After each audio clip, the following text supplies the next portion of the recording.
You're listening to Book Banter with Diane Burkhart, your book talk podcast.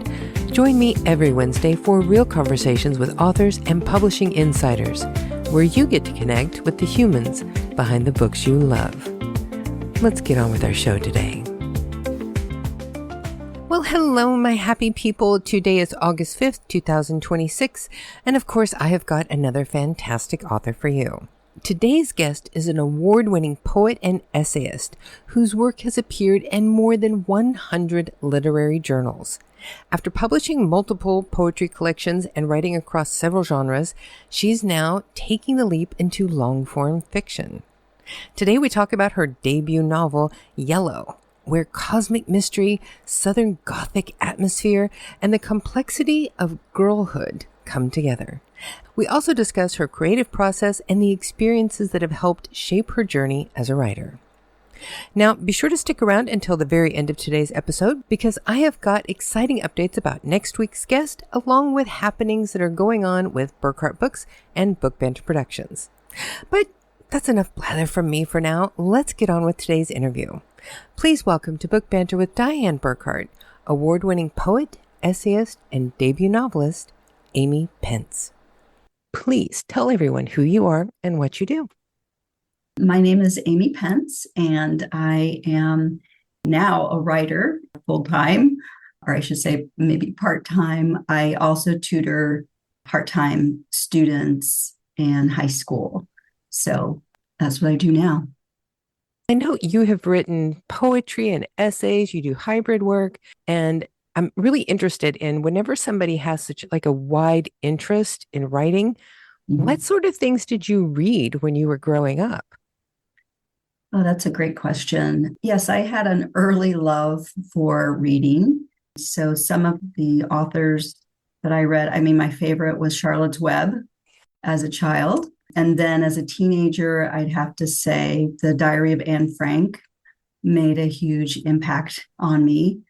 Just that actually gave me a sense of a real person in history and just all of her imagination, her, of course, the circumstances of what was happening to her. So in a way, when I'm thinking about it, that idea of a real person, a biography, stirred something in me that I wanted to know more about history, more about how people lived in the past. So, and then, other books like Where the Lilies Grow or something by the Cleavers, there were a lot of more, that was about Appalachia. So there were a lot of books that I really liked that were more realistic fiction. And then I also liked some sci-fi, like Ursula Le Guin, Madeleine L'Engle, those kinds of books. Oh, I love Madeleine L'Engle. Yeah. Did you ever read Island of the Blue Dolphins? I did, yes. I love that too. For years, I did not realize that was based on an actual woman. Oh, I didn't know that either. Yeah, her story is fascinating. Yeah. And I did read some poetry early, probably not as much as fiction. So it wasn't until I was a teenager that I started writing poetry. Were there ever any influences that you were reading that got you into writing poetry, or was this something that just sort of evolved in your own life about expressing your own feelings? I would say the second one. So yes, I remember reading Sarah Teasdale. I don't think that there were many in my high school. In high school, there was much of an attention focused on individual poets or contemporary poets. So I felt like it's just something that I would go to the library, and the library where I lived didn't have a lot of poetry. But by the time I was in college, I was into Anne Sexton, Sylvia Plath. I guess Sylvia Plath I did find in high school. Yeah, so I would say it was in college mostly that I studied poetry. But I think it was more self-expression as a teenager. Whenever I was in high school, I liked writing poetry. I never really got extensively into reading a lot of poets, but for some reason, I have always been madly in love with Pablo Neruda. Oh, yes. And Yeah. I That's don't know amazing. why. I don't know what it is about his work, but I love it. Hmm. It's so lush, it's and like romantic, some of Hmm. it. Yeah, a lot of his stuff is very deeply romantic. I do love that. Yes. Yeah. Yeah. Beautiful. At what point do you remember going from being the person who enjoyed reading the books to being the person who is wanting to write the stories? Well, I really do feel like as a teenager, I did start thinking that I would love to be a writer. And as I said, my way in was poetry. I didn't know if it was possible to make a living, and of course, in these days, it really wasn't possible. Yeah. So, but I did always have a dream of being a writer. Whenever you were thinking about being a writer, what did you envision? Was it a novelist or a poet? Yeah, at a certain point, I thought, oh, well, I want to study the craft of poetry. So I really was thinking more of a poet, but I think it was always out there in my mind that if I could write a book of fiction, I would.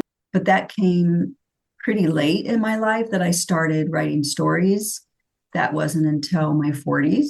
Hmm. And by then I was a professor and I was teaching fiction writing at that point to college students. And so I was writing along with them Hmm. and then started, more and more.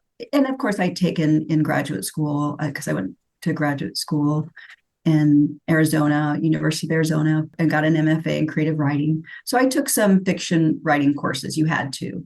Hmm. Um, but my main focus at the time was poetry.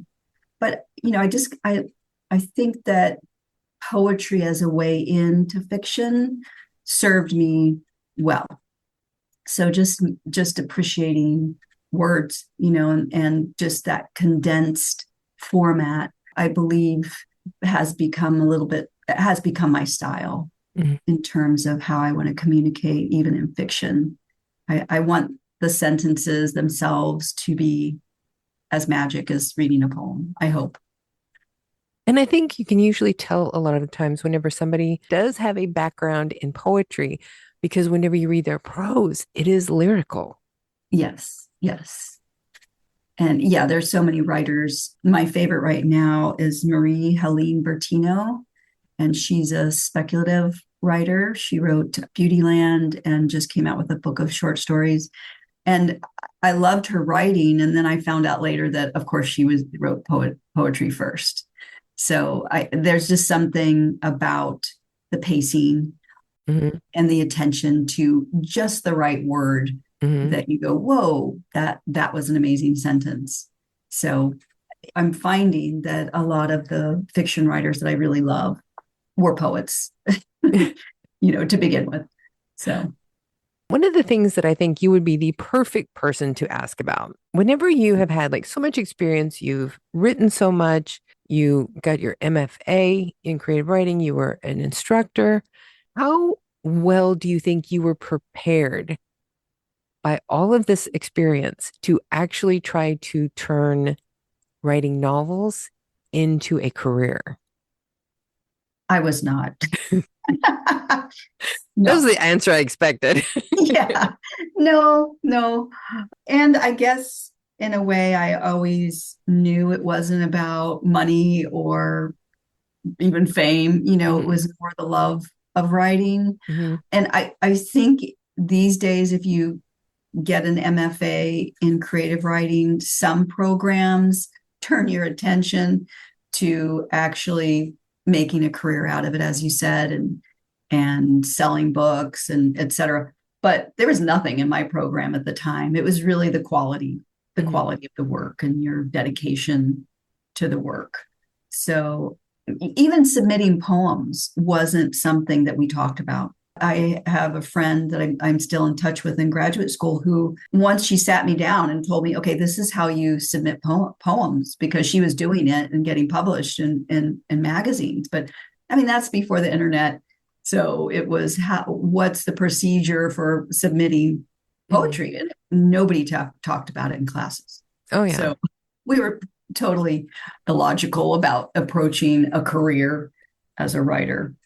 Well, I've talked to so many authors who say the best thing that ever happened to them was finding a mentor, somebody Yes. who had already done all of it, who could guide them through how to go into the business of being a writer.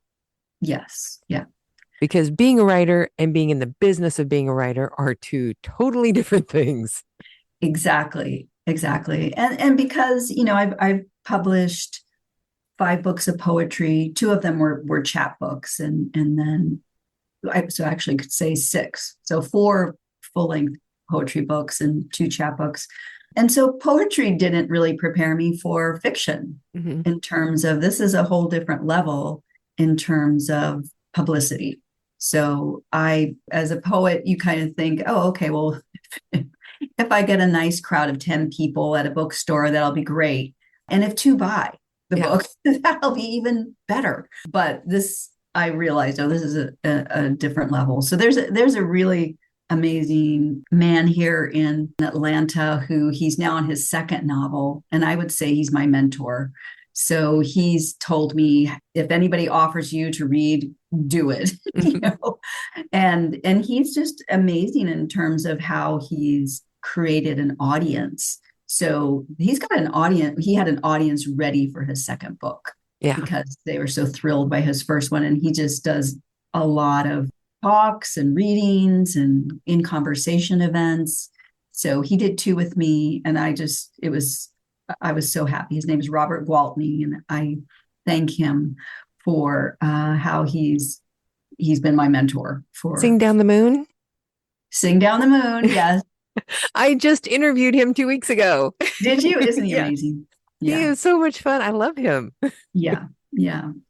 And just so kind in terms of what he could share with me. Mm-hmm. Because yeah, I was not prepared. I just thought, if a few people show up for a poetry reading, I was happy. Yeah. But you want people to come and buy the books. Yeah, that's always kind of what we hope for. Yeah, exactly. That's the hope. You describe some of your work as being hybrid work. Mhm. How do you actually define that? What makes it hybrid? Well, Yellow began as a hybrid, but I wouldn't call it a hybrid. My book Incandescent was a hybrid, combines poetry and there's a prose thread that goes through it, and it's actually written from the perspective of you find out at the end of a ghost. Mm-hmm. And so you don't exactly know what's happening, but there is a prose thread, and it's based on Emily Dickinson. So I also pulled in a lot of her poetry and her biography.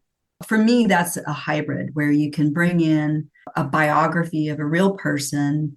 Hopefully, in her case, I got the rights to use many of her lines that I wove into my poetry. And then I had a story that you had to read it from front to back. It wasn't a standard book of poetry where you could just open it up in any place. Mm-hmm. So, and visually, my publisher and I, and that's poet Sandy Meek, is an editor and publisher. She and I thought about how these threads would look visually on the page as well. So that's what I would call a hybrid. Well, I think something like that could actually help bring some people who haven't read poetry into discovering poetry.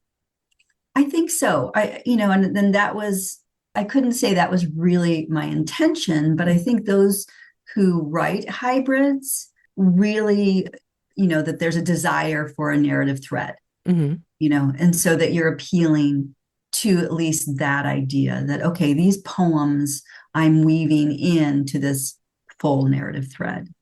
Yellow, I thought was going to be a hybrid. And so some of the sections or some of the chapters were written as poetry.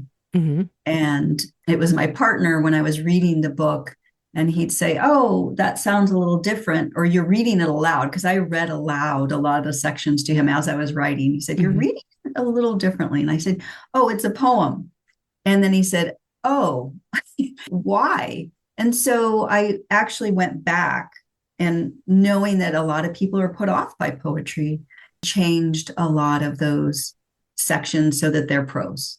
It didn't take much. And it's funny how that reading voice changed. It has to change as well so that this is prose.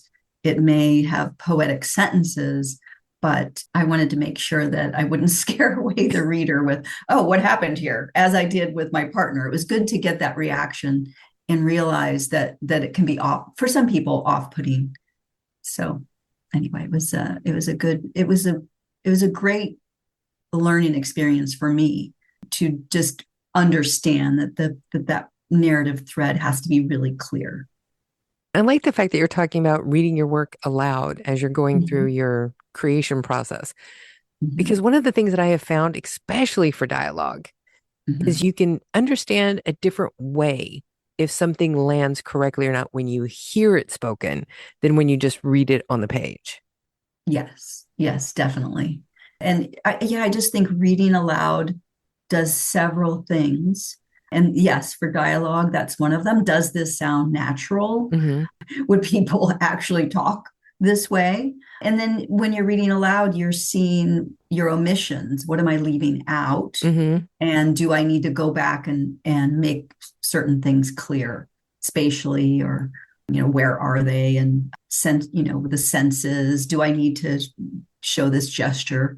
So yeah, reading aloud helps a lot. And I was so happy that my partner was, and I started writing it during COVID times. So we had a lot of time. So he was just thrilled to, okay, what are your next chapters? And just reading aloud. And then he was a good listener, and he'd say, oh, well, he'd have questions. I didn't understand such and such. Or he started thinking about the characters too. So he'd say, oh, let's spitball what would happen. And he's in the movie industry, so he knows more about scripts. And so that was really helpful to me too, is in terms of, okay, let's keep this plot moving. Where is it going to go? What actions do I need to have? So it was great to get that viewpoint as well as I was reading aloud.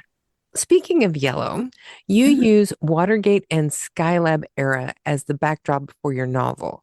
What was it that drew you to this time period?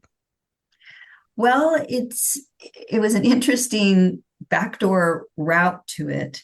So yellow is the name for the yellow slime mold. So she calls it yellow, Z does, the main character. But Phasarum polycephalum, which is the full name of this organism, is a real thing.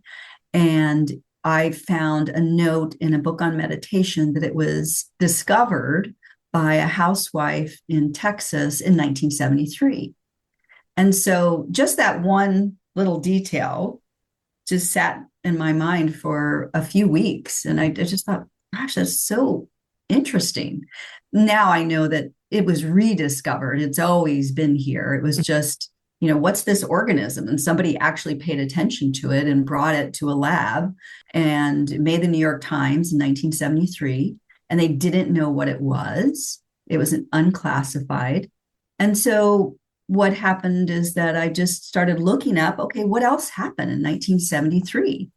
And I was alive then. And so I did have a really clear memory of the Watergate hearings and that summer of the Watergate hearings. And so I really built around this idea of 1973. And at the time in my life, I was not interested in Skylab, but it became fascinating to me to look into Skylab and what that was like for the astronauts. And then I got, a little dove deeper, and Pete Conrad became fascinating to me.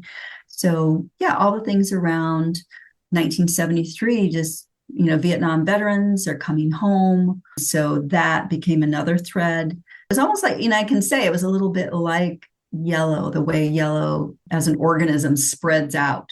I was just watching, oh my goodness, it's all kind of spreading out. All these little threads are giving me more routes to take in the book. And I was really happy that those came together.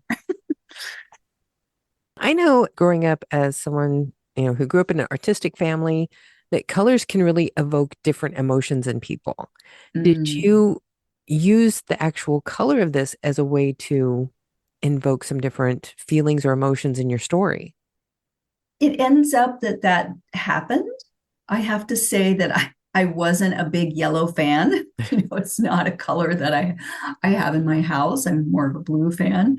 But I did see it started as I was writing visually, it kept coming into my sight.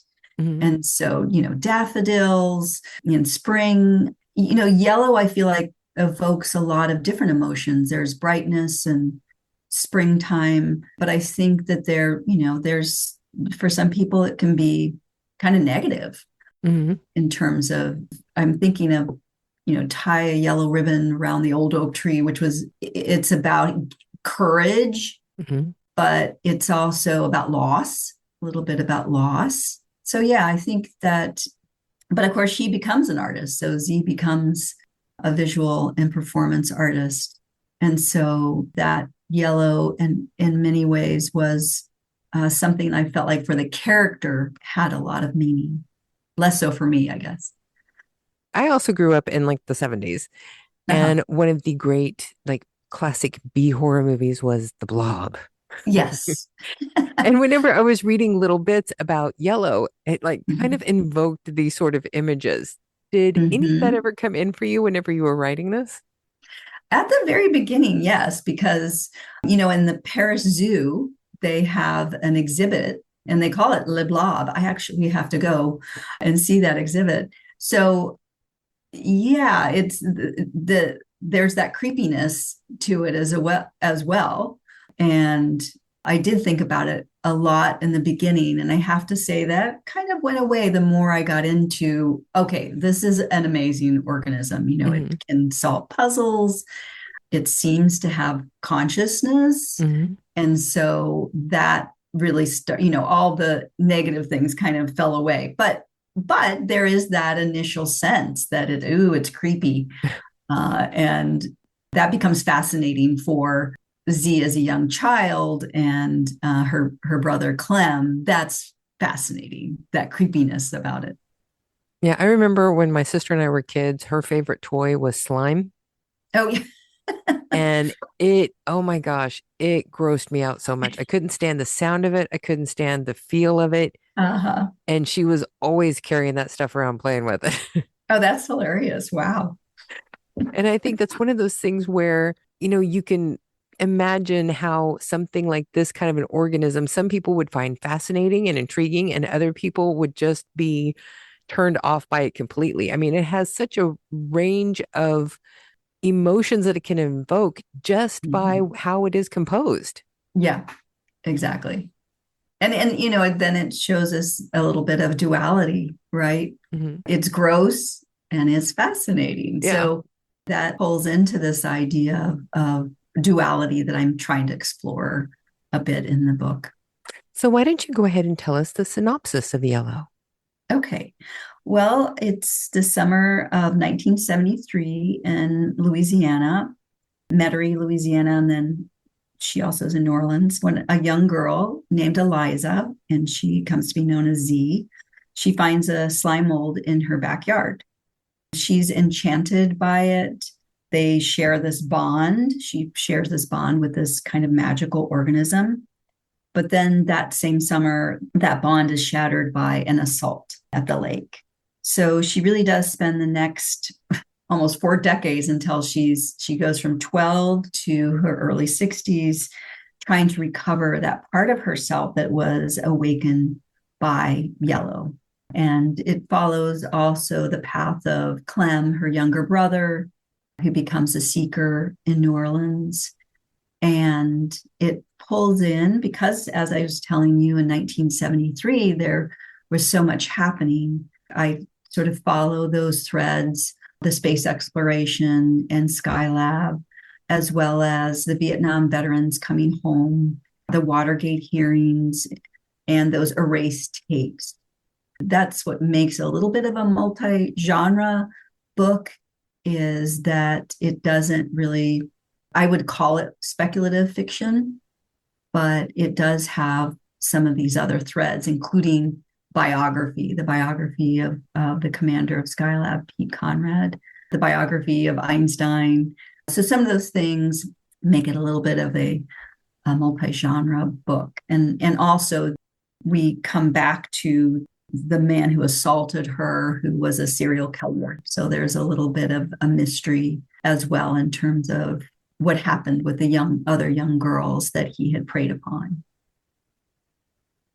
Whenever you have a story like this that is so complex, how do you keep everything in line? I mean, are you a heavy plotter? Do you just sit down and start writing? What is your process?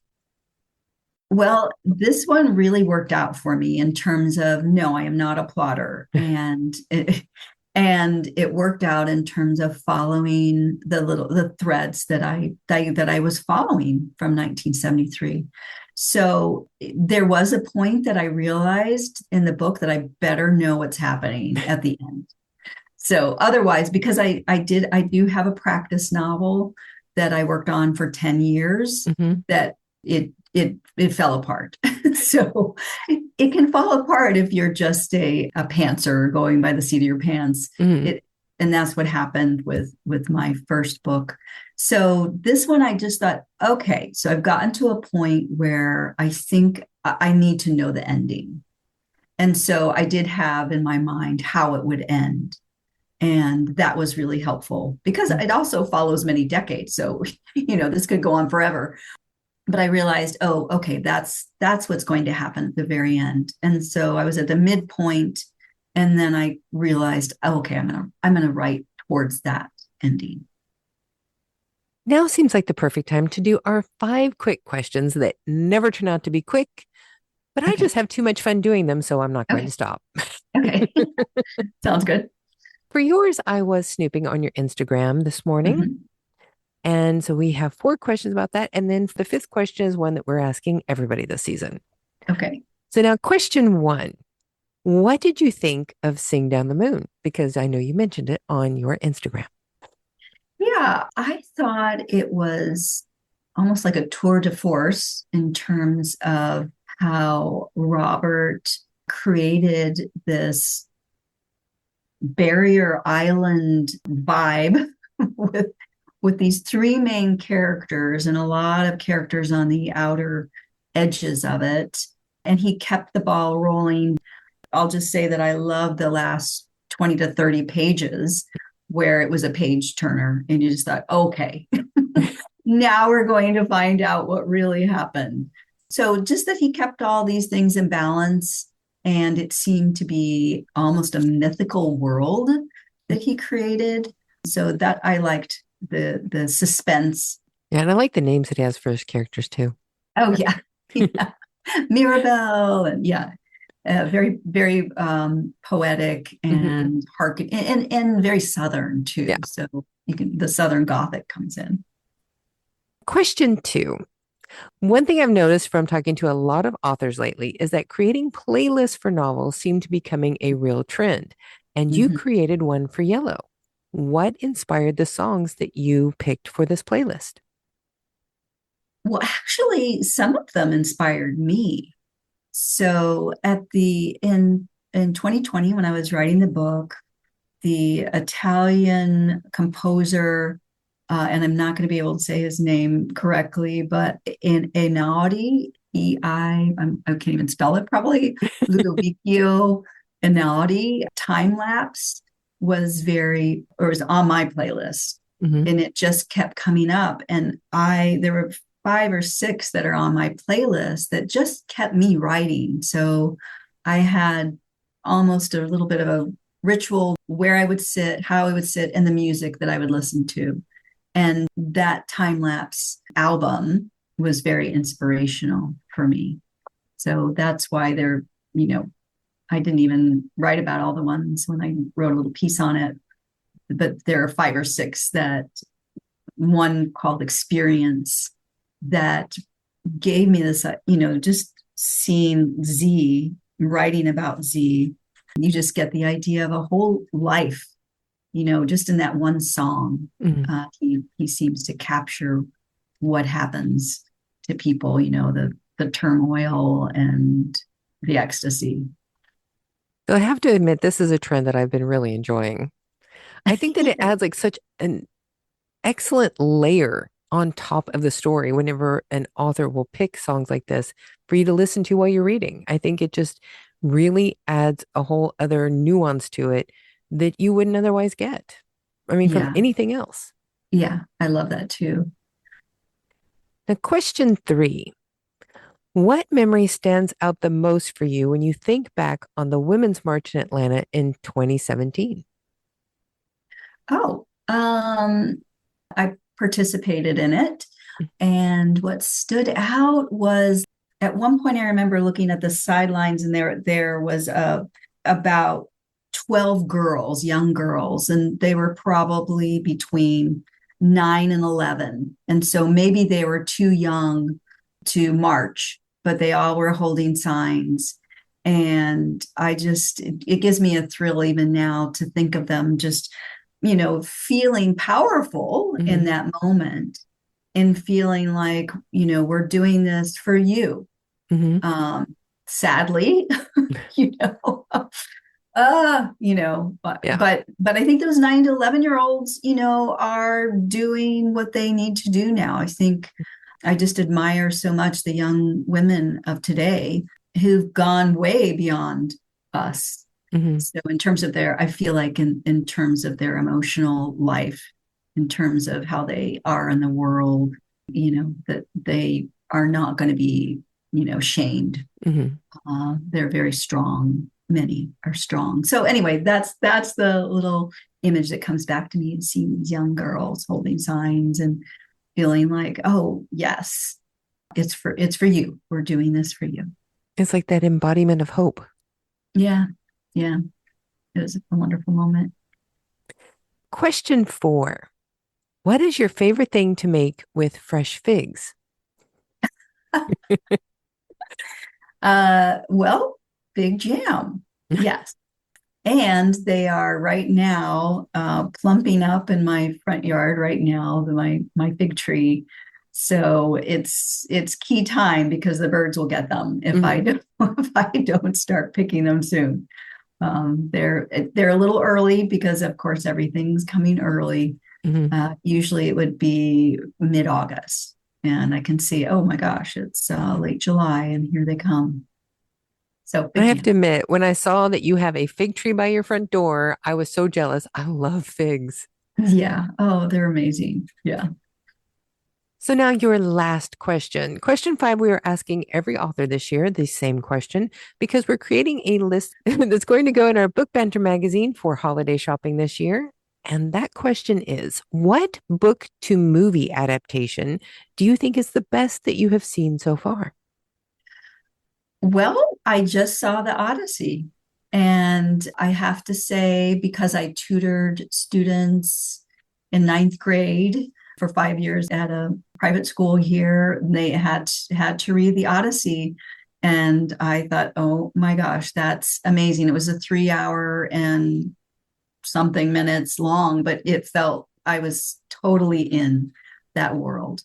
I could tell that there were some flaws, things that I just thought, oh, that's interesting that he made that decision. But I think it was gorgeous and beautiful, and that he brought in all the key things. He did a little update with it, which was fascinating to me. Anyway, it's funny how my threads are full of debate about his adaptation, but I have to say, wow, that it was Matt Damon. I thought was amazing in it. Mhm. Zendaya as Athena was absolutely gorgeous in terms of her presence. So yeah, I would have to say the Odyssey was at this point, just because I just saw my Mhm. favorite. What is next for you? You mentioned that you're going to be going to Paris to do some research. I am. So, what's next is I don't know if it's halfway through, but I'm working on a book about two sisters, Genesis and Eden, Hmm. and their father, who's an autodidact, and their mother. I also bring in two real life characters. One was was Kafka's lover, Mm-hmm. Milena Jasenska, and she has a fascinating life. And the other one, the other real life person biography is Charlotte Corday, who was part of the French Revolution. She actually assassinated Marat. And I'm going to Paris because I have a scene in the catacombs. The two sisters are lucid dreamers. Mm-hmm. And so as lucid dreamers, they each have their mentor. And one is Milena Jasenska and one is Charlotte Corday. And so I've never been to the catacombs. And there's a scene in the catacombs. And I thought, an excellent opportunity to maybe do a little research in Paris. Oh, So yeah. that's our main goal, also to kind of track her movements in Paris the day that she's executed. Mm-hmm. I'm looking forward to that. So the other little nugget there for this next book is the speculative fiction part is, are they dragons? So sort of are they dragon women? That's an interesting twist. Yes. Do you have a title for that one yet? Astonishment. Definitely going to be looking out for that. That sounds amazing. Okay.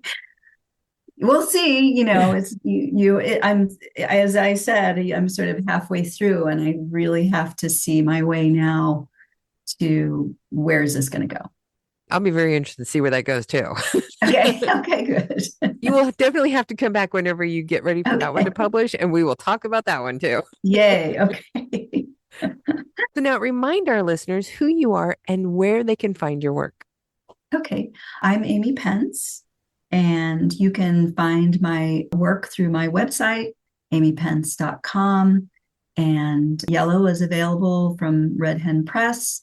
It's, you can get it at bookshop.org, as well as other online carriers can find Yellow.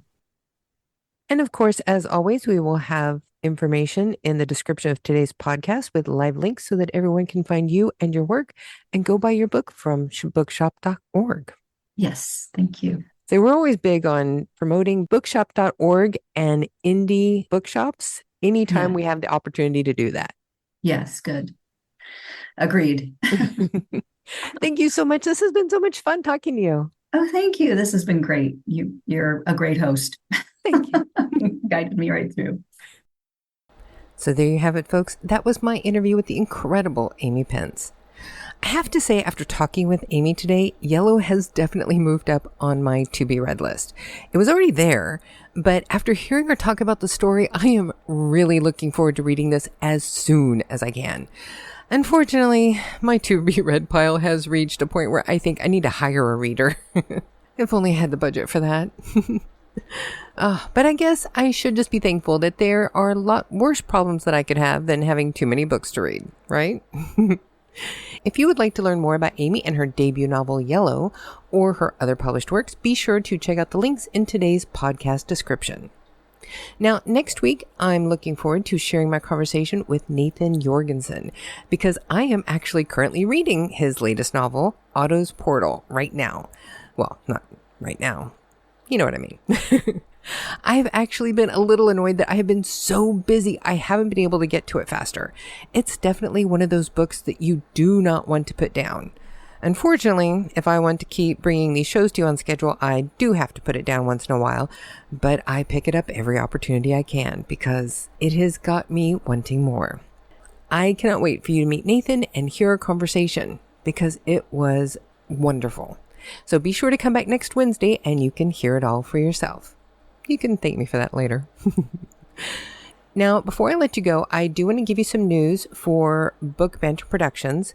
We have just launched the Book Banter podcast community group on Facebook. And I would love to have as many authors and readers as possible join us there. Now, there are a few questions that you need to answer before you can be approved. It is a private group, but once you're in, you will find exactly what the name suggests. A supportive community built around books, authors, and readers. Authors are welcome to share their websites, book buy links, upcoming releases, and marketing ideas. Readers are encouraged to share the books they're reading, recommend new authors, and talk about the stories they love. My hope is that the Book Banter podcast community becomes a place where writers and readers can come together and support one another and build friendships that benefits everyone.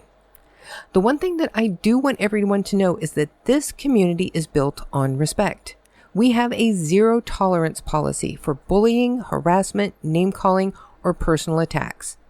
There are no warnings. If someone isn't interested in contributing to a positive, supportive community, this group simply isn't for them.